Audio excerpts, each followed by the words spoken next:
நாளிலும் நாம் சிந்திக்கும்படிதான் நமக்கு கொடுக்கப்பட்டிருக்கிறதான தலைப்பு கிறிஸ்துவின் நறுமணம். நாளிலே அருட்பொழிவு ஞாயிற்றுக்கிழமையாகிய இன்றைய நாளிலே நாம் சிந்திக்க கொடுக்கப்பட்ட தலைப்பு கிறிஸ்துவின் நறுமணம்.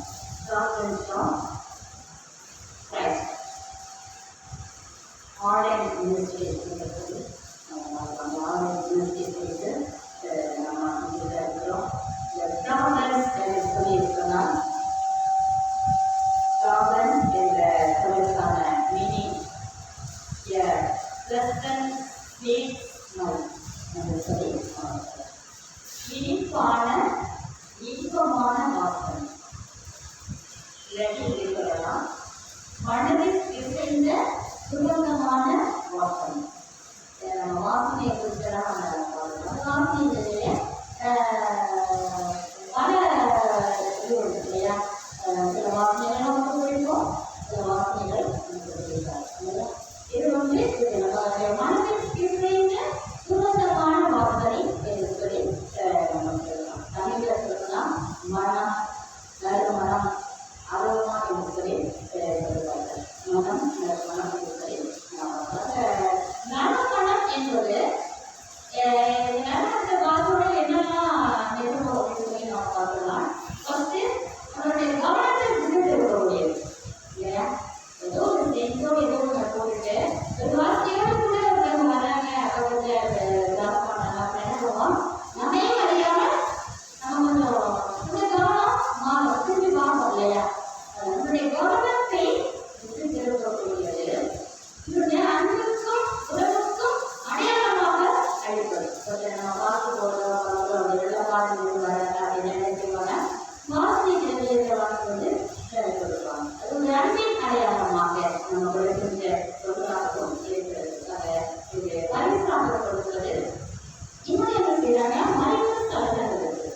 எந்த ஒரு லெட்டர்ஸ்னாலும் வரக்கூடாது அப்படிங்கிறதுக்காக மறைவு ஸ்தலங்கள் மேலேயும் கொடுக்கவும் எடுக்கவும் நம்மளுடைய நம்ம பயன்படுத்துறோம். லாபத்திற்கு மேலாக இது கடவுளின் படைப்பு ஒன்று. ஆதியாகமம் 1ஆம் அதிகாரம் 1ஆம் வசனத்திலிருந்து தன்னுடைய படைப்பை நம்ம பார்க்கலாம். கடவுள் இருக்கிற முதல் நாள் புல் பூண்டு கனி இதை கொடுக்கின்ற விருட்சங்கள் எல்லாத்தையும் படைச்சாங்க இல்லையா? அதுக்கு முன்னாடி வானத்தை பூமியை நம்ம ஆதி படைத்த ஆண்டவர் இருக்கிறாரு. அதுக்கு பின்னாடி ஒரு புல் பூண்டு கனி இடைகளை கொடுக்கின்ற விருட்சங்களையும் படைக்கின்றார். அந்த விருட்சங்கள்ல இருந்து தான் நம்ம அந்த வாசனை திரவியத்தை நம்ம முக்கியமா எடுக்கிறோம். வெள்ளை பூனம், அல்வாசிசு, குங்குலியம், சாம்பிராணி போன்ற நறுமண இருக்கக்கூடிய அந்த திரவங்கள்லாம் ஆணுடைய படைப்பிலிருந்து ஆண்டவர் படைத்த அந்த இயற்கையிலிருந்து தான் நமக்கு கிடைக்கின்றது என்று சொல்லி நம்ம பார்க்கலாம். இந்த வெள்ளை கோலம் என்று சொல்லி நம்ம சொல்லலாம்.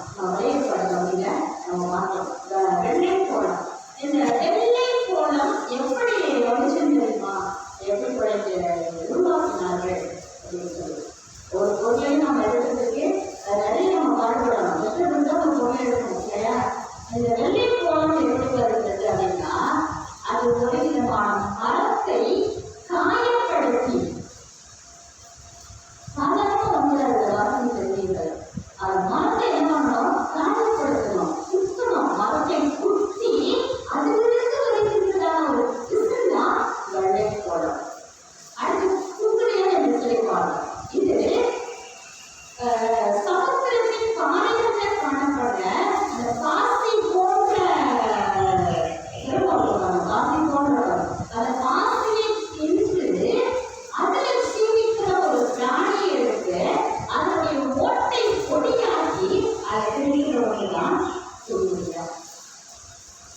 அதுதான் வெளிப்படுறோம். அது ஒரு மரத்திலிருந்து கிடைக்கக்கூடிய ஒரு சிஸ்டம் தான். இந்த மூன்றும் தந்த பக்கங்கள் என்று சொல்லி தயாரிக்கும். நாலாவது பார்த்தோம்னா சாம்பிராணி. சாம்பிராணினா இங்க பயன்படுத்துவாங்க. பானம் வரணும், வீட்டுக்கு யாராவது வராங்க அப்படின்னா யாராவது சாம்பிராணியை போட்டோம். சாம்பிராணி நம்ம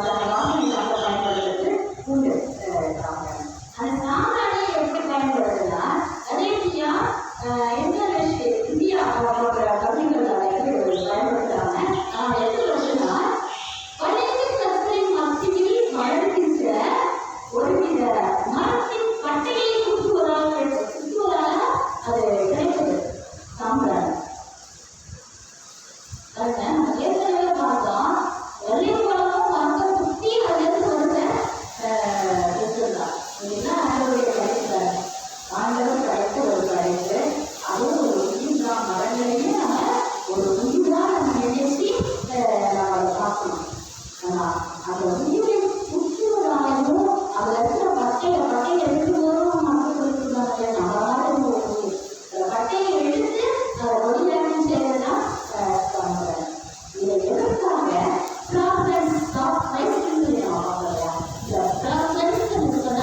வாசனை அந்த வாசனை பொருட்கள் எப்படி வந்து நம்ம பார்க்கலாம் இதை நம்ம கிறிஸ்துவோட ஒன்றுபடுத்தி நம்ம பார்க்கலாம் அப்படின்னு சொன்னா நம்ம ஏதோ ஒரு உதாரணத்தினால அதெல்லாம் நம்ம பார்க்கல இதை ஒற்றுமைப்படுத்துறதுதான் ரொம்ப முக்கியமான ஒன்று.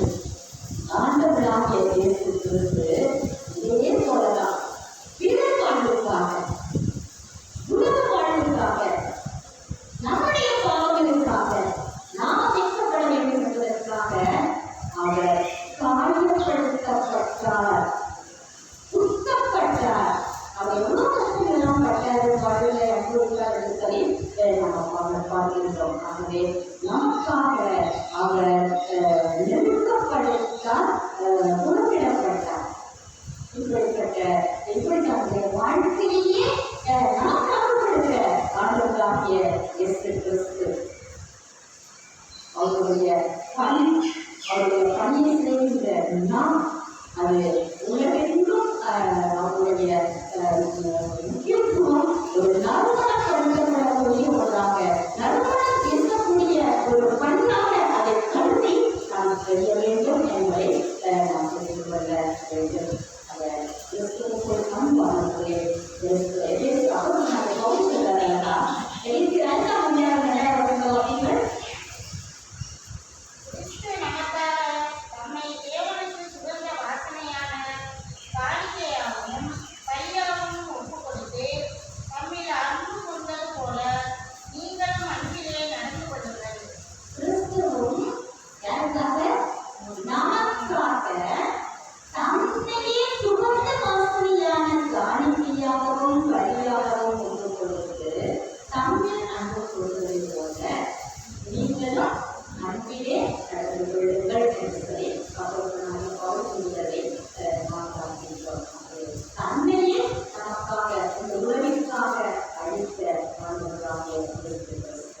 அவர்களோட பணியை செய்ய அழைக்கப்பட்ட அர்ப்பணியாளர்களுக்கு அவர் கொடுக்கின்ற செய்தி நம்ம பார்க்கலாம். நம்ம நற்செய்தி பகுதியாக பார்த்துட்டோம். இந்த நாளின் தியானத்திற்கு நற்செய்தி பகுதியை நம்ம எடுத்துக்கொள்வோம்.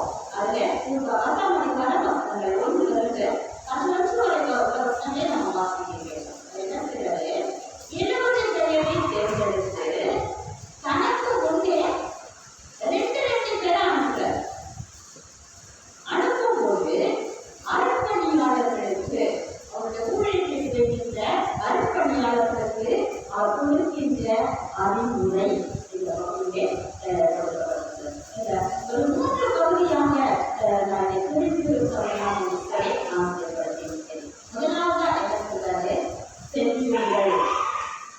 3ஆம் வசனம்,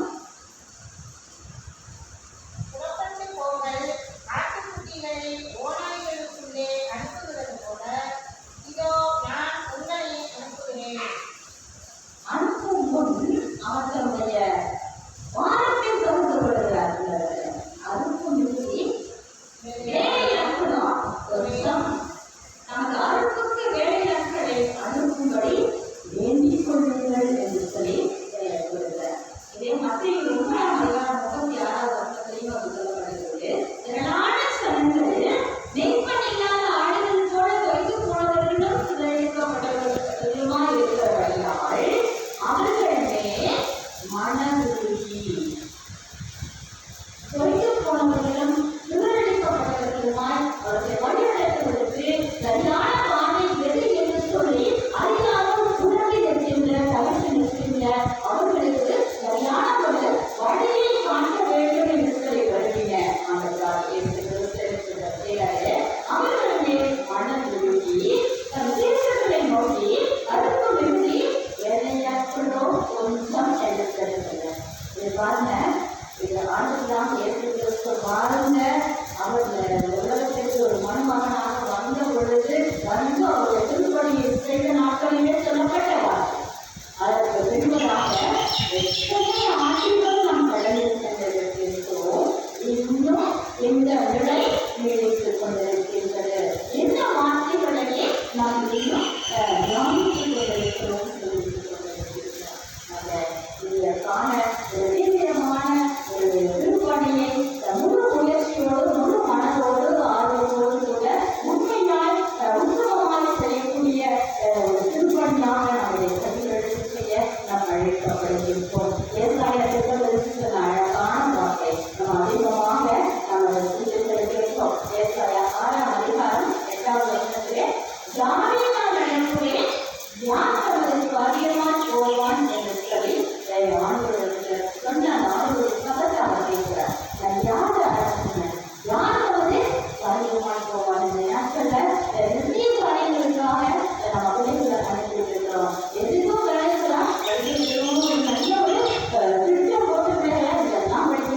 வாழ்க்கையில மிகவும் நெருக்கமான ஒரு சூழ்நிலை, நெருக்கமான ஒரு காலம் உள்ளதான் இல்லையா? இந்த காலத்துல அவருடைய பணியை செய்வதற்கு யார் வருவார்கள் என்பது ஒரு பெருமையான ஒன்றாக இருக்கிறது. பணியை செய்கின்ற பொழுது பிரச்சனைகள் உண்டு, சோதனைகள் உண்டு, இடர்பாடுகள் உண்டு, எல்லாத்தையும் தாங்கிக் கொண்டு செய்கின்ற ஒரு பணியாக நாம் எடுத்துக் கொள்ள வேண்டும். அதிகாரம் 3வது வசனத்தை நாம் பார்த்தோம். ஆட்டுக்குட்டிகளை ஓராயிரத்துக்குள்ளே அனுப்புவது போல இன்னும் நான் உங்களை அனுப்புகிறேன். அந்த அனுப்புகிற இடத்தில் உள்ள பிரச்சனை எனக்கு தெரியும். ஆனாலும் அந்த பிரச்சனைகளை நீங்கள் மேற்கொள்ளும்படியாய் நான் உங்களுடன் இருக்கிறேன் என்று சொல்லி அவர் வாக்கு கொடுத்திருக்கின்றார்.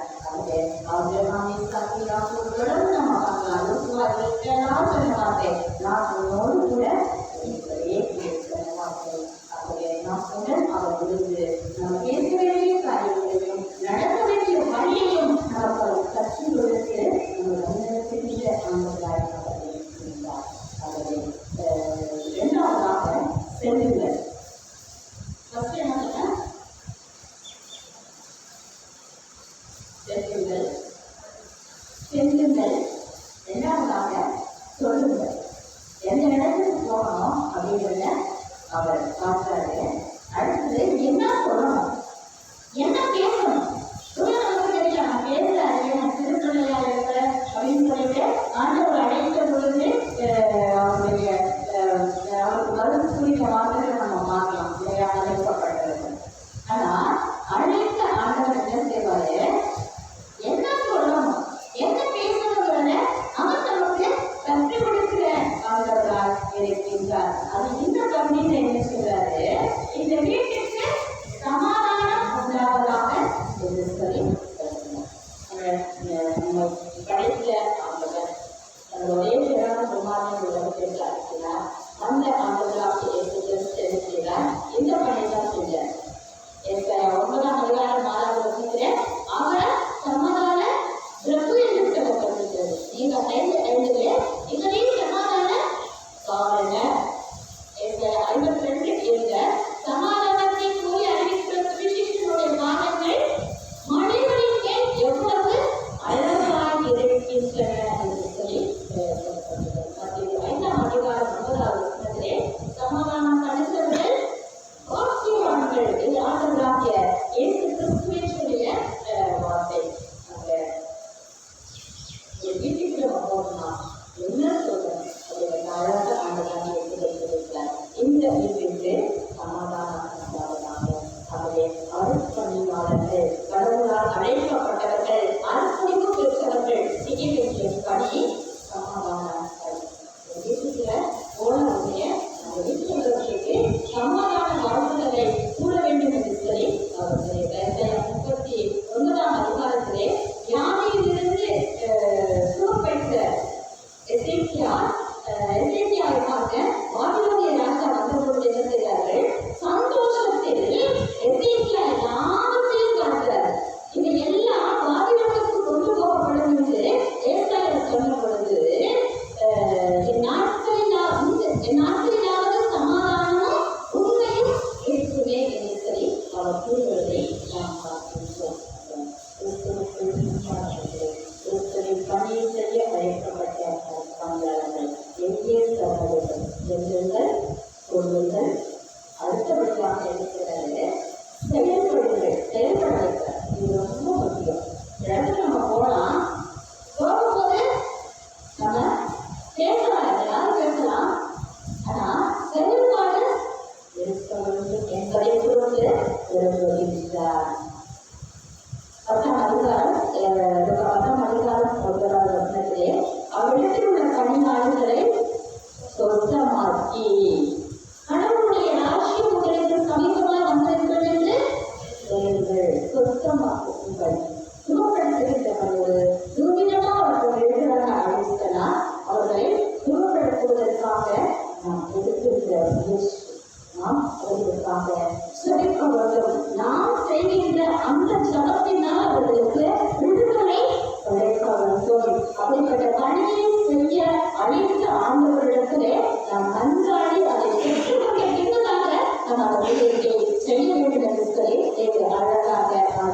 இயேசு கிறிஸ்து எடுத்து காட்டுகின்றார். 12 பேரை வரவழைத்து அதுக்கு ஆவிகளை துரத்தவும் சகல வியாதிகளையும் சகல நோய்களையும் நீக்கவும் அவர்களுக்கு அதிகாரம் கொடுத்தார். அதிகாரம் அடைந்த ஆண்டவர் அந்த அதிகாரம் கொடுக்காம அவருடைய பிள்ளைகளை பணியாளர்களை எங்கேயும் அவர் வழிநடத்துவது அல்ல. ஆகவே அந்த அதிகாரத்தை பெற்றுக்கொண்டு அவனை அவர்களை நடத்துவர்களாகவும் அவர் உண்மையாக செய்கின்றவர்களாகவும் அவர் பணியாளர்கள் இருக்க வேண்டும் என்று சொல்லி கேட்கிறார். இயேசு கிறிஸ்து விரும்புகிறார். அவர் எந்த பணியை செய்தார் அந்த பணியை நமக்கு கொடுத்தாரு. அந்த பணியை செய்கின்ற பொழுது அவர் காட்டிய அந்த வழியிலே நாம் செய்ய வேண்டும். நாம் எப்படியே நடந்தோம் அந்த வழியில எங்கும் நடந்த அப்படின்னு சொல்லி அவர் சொல்லி இருக்கிறார். வியாதிகளை சுத்தமாக்குங்கள், துஷ்டரட்சிகளை சுத்தம் பண்ணுங்கள், மயக்குகளை எழுப்புங்கள், முட்டாள்களை துரத்துங்கள். இதெல்லாம் அவர் செஞ்சது. அவர் செய்த பணி, அவர் செஞ்ச அற்புதங்களை அடையாளங்களை நம்ம தியானிச்சிருக்கிறோம் இல்லையா? எல்லாம் அவர் செஞ்சார். செய்த பணியை அவருடைய பணியாளர்களும் செய்ய வேண்டும் என்று சொல்லி ஆண்டவர் விரும்பினார். 13ஆம் அதிகாரம் 15ஆம் வசனத்திலே நாட்டங்களுக்கு செய்வது போல நீங்களும் செய்யும்படி மாதிரியை காண்பித்தேன் என்று சொல்லி அவர் சொல்வதை நாம் பார்க்கிறோம். அதே போல அவருக்கு பணியை செய்த அப்போஸ்தலருடைய கைகளினாலே அநேக அற்புதங்களும் அடையாளங்களும் நடந்தது செய்யப்பட்டது என்று சொல்லி நாம் பார்க்கிறோம். அப்போது 3ஆம் அதிகாரம் 11ஆம் வசனத்துல பேதுருவும் யோவானும் இருக்கிறாங்க, ஸ்தெப்பனியை குணமாக்கினார்கள் என்று நடக்க முடியாம இருப்பாங்க இல்லையா?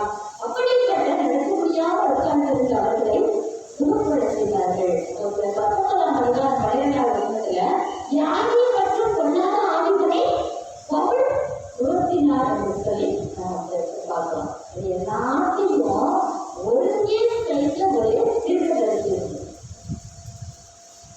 எலியா தீர்க்கதரிசி. 1 ராஜாக்களை நம்ம பார்க்கலாம்.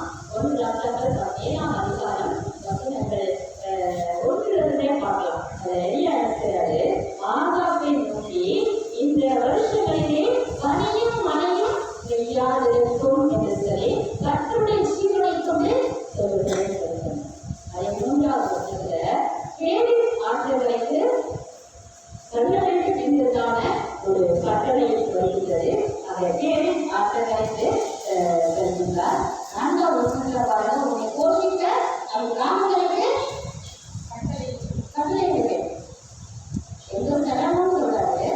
அந்த போஷிக்கிறதுக்கான கட்டளை சொல்லுங்க நமக்கு தெரியணும், பயன்படணும். காவல்களுக்கு கட்டளை இருக்கு. தொடர்ந்து பார்க்கலாம். 9ஆவது வசனத்துல பாருங்க, சாதி பார்த்துகளுக்கு சரி அங்கே நடந்த அற்புதம் பாருங்க. காலையில மாவு செலவழிந்து போவதில்லை, கலசத்தில் எண்ணெய் குறைந்து போவதில்லை. இன்னொரு அற்புதத்தை செய்தார். காலைவார் கைப்பெண்ணுடைய இல்லத்திலே நடைபெறுகின்ற அற்புதத்தை நாம் பார்க்கின்றோம். ஆக அந்த பெண்ணும் என்ன செய்தார்கள்? எலியா சொன்ன அந்த காரியங்களாம் அவர் சென்றார். ஆக கிறிஸ்துவின் பணியாளர்கள் மூலமாக ஆண்டவர் சில வார்த்தைகளை சொல்லுவார். அவர்கள் மூலமாக சொல்லுகின்ற பொழுது என்ன செய்வார்? அதை செய்யணும். இந்த போல ஒருவேளை நம்பிக்கை இல்லாம இருக்கலாம் இல்லைன்னா நம்ம அவர் சொன்னா செய்யணுமா? செஞ்சு என்ன நடக்க போகுது அப்படிலாம் யோசிக்கலாம் இல்லையா? ஆனா அந்த நிலை யோசிக்கலாம். அவங்க செய்தார். ஆண்டவருடைய வார்த்தையாக அதை முன்னேற்று அவர்கள் செய்தபடியினாலே அவர்கள் நன்மையை எடுத்துக் கொண்டார்கள் என்று சொல்லி நாம பார்க்கின்றோம். இந்த நாளிலே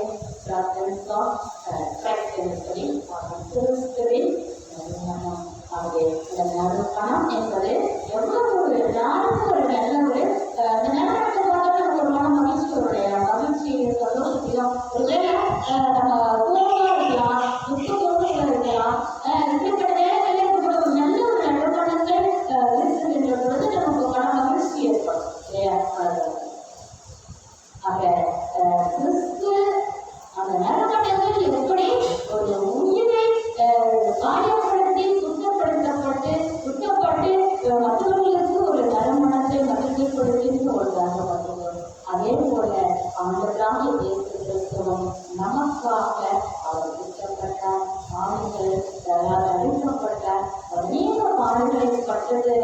எதுக்காகனா நாம நல்லா இருக்கோம், நாம மகிழ்ச்சியா இருக்கோம், நாம் விடுதலை பெற வேண்டும், நாம் சுகத்தோடு வாழ வேண்டும் என்பதற்காக. ஆகவே கிறிஸ்துவின் அந்த பணி மற்ற எல்லாரும் ஒரு நறுமணம் இருக்கின்ற ஒரு பணியாக அது காணப்பட வேண்டும். ஆகவே அந்த பணியை செய்கின்றவர்களும் அதனை தியானிக்கின்ற, கேட்கின்ற, பயன்பெறுகின்ற நாமும் அதற்கு தகுதியுடையவர்களாக நாம் நடந்து கொள்வோம். ஆண்டவர் தொடர்ந்து நம்மை கண்களித்து வழிநடத்துவாராக.